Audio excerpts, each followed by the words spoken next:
વિસાવદરમાં મામલતદાર ઓફિસ તેમજ ન્યાયાલયમાં ધ્વજવંદન કરવામાં આવ્યું છે।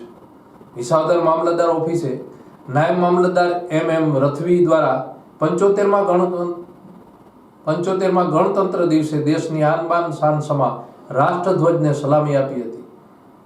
એવી જ રીતે વિસાવદર કોર્ટ પરિસરમાં પણ પ્રિન્સિપાલ જજ શ્રી SS ત્રિવેદી સાહેબના વરદ હસ્તે ધ્વજવંદન કરવામાં આવતા પોલીસ દ્વારા પણ રાષ્ટ્રધ્વજને સલામી આપવામાં આવી હતી।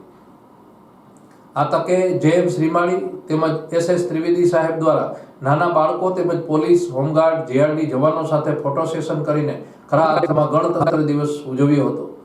સેશન જજ શ્રી JM શ્રીમાળી સાહેબ દ્વારા માર્ચ મહિનામાં આવતી લોક અદાલતમાં લોકો વધુમાં વધુ જોડાય અને ન્યાય મેળવે તેવી અપીલ કરી હતી। જજ SS ત્રિવેદી સાહેબ દ્વારા પોતાના પ્રાસંગિક પ્રવચનમાં પણ દેશની ન્યાય પ્રણાલિકામાં ન્યાયતંત્રને ત્રીજા પિલર તરીકે મહત્વ આપ્યું છે।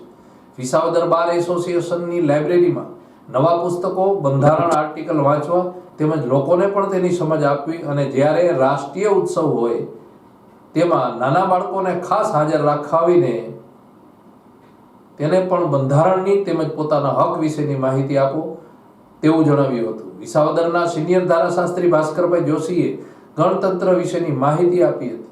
વિસાવદર અંધ વિદ્યાર્થી ભવનના વિદ્યાર્થીઓએ પોતાની સંગીત કલા પીરસી હતી। ધ્વજવંદનમાં વિસાવદરની જનતા તેમજ બાળકો જોડાયા હતા અને 75મો ગણતંત્ર દિવસ ઉત્સાહથી ઉજવવામાં આવ્યો હતો।